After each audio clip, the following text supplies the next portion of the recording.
The growth of online technology in the country has over the years influenced mindsets, lifestyle, and has thrown up a class of rich young professionals, majority of whom seem to have found Lekki in Lagos, southwest Nigeria, a haven for residential and business purposes, and some have actually acquired property there. However, the earliest residents appeared ruffled by what this once pristine estate are judged to be one of the most expensive real estate in the country has become. While the younger generation relishes the environment Lekki provides, the older ones see an estate idea that has been distorted. Welcome to Community Report. I'm Chris Elems. The concept of Lekki as an estate has since been set aside due to growth in population and its popularity as choice area for the rich and those who can afford to bear the financial implications of living here.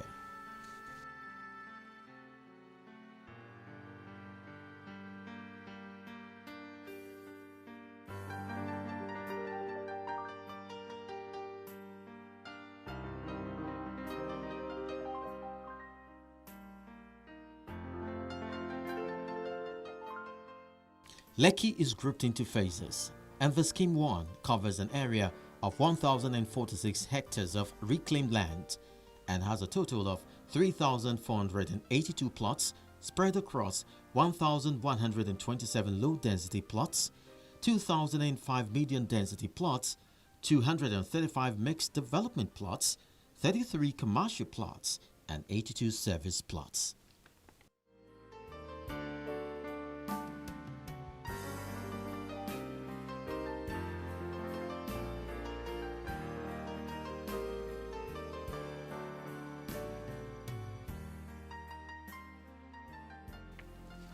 Over the years, population here has surged from the less than 100 residents in the 90s when individuals started acquiring property here to over 30,000 recorded as of 2011.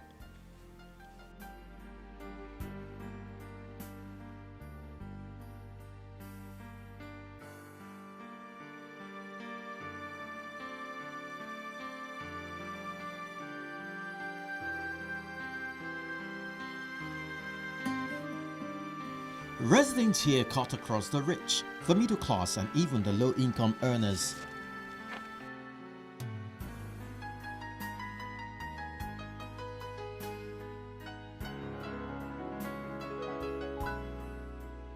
The most popular routes here are the Admiralty Way and Admiralty Road, while other features include the cable bridge known as the Lekki Husband Bridge, which opened to traffic in 2013 under the leadership of the then Governor Babatunde Fashola. The bridge was designed to link Ikoyi and Lekki communities and ease traffic congestion, which is a usual sight around this area.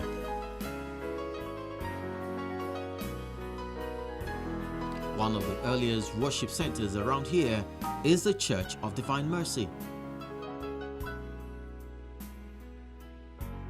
as well as the Central Mosque.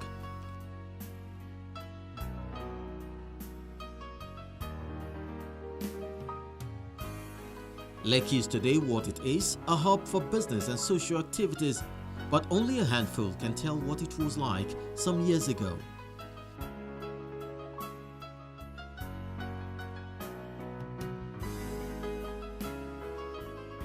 To afford us this information, our art enthusiast Wisdom Dafinone, who is also an expert in taxation, and Usaroe Robamie, a legal icon and senior advocate of Nigeria. They've both played very active roles at putting Lekki back to plan.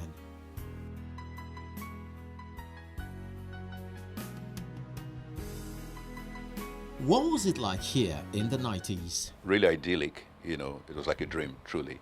You could drive from Victoria Land to Lekki 5 to 10 minutes. It wasn't that far, you know, and then you drove in, you saw the sea. It's beautiful. Take walks.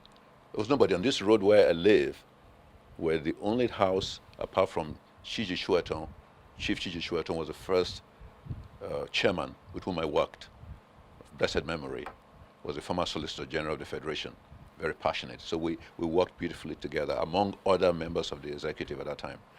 But this building, when it was being constructed, There was no road here. We were not even allowed to leave the materials, construction materials, on the road. We had to appeal to the neighbor who had not built to use a vacant plot to leave our material. So it was very organized. So that was what it was.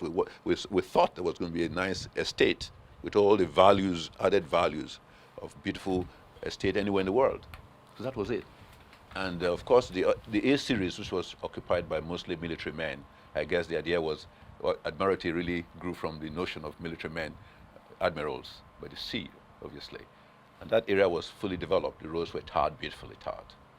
And they lived well. The rest of Lekki was untarred. Entire stretch was untarred. I could go to my penthouse, the top floor, and I could see straight to Mobile. There was no obstruction at all. You can imagine the coolness, the evening breeze that we took walks along the road. But that was, maybe it was a dream. But no, dreams, men may die, but dreams continue to live on. So we believe that Lekki is not a forgotten dream. It can still be revived. But it takes passion, commitment from government, and the people working together. And most importantly, a very powerful, committed, engaging association. It was very good and peaceful, even though security was a challenge. So we had to take security into our control, in other words, individually. I remember that we also had to provide water, we had to provide light. But it was an extremely beautiful place to live. It was a beautiful place to live because you just had white sand. You could see about 500 meters to 1 kilometer away from where you lived. And at that time, the regulations were still in force. You couldn't build skyscrapers. You either had bungalows or just a story building. So it was a beautiful place, in spite of the challenges.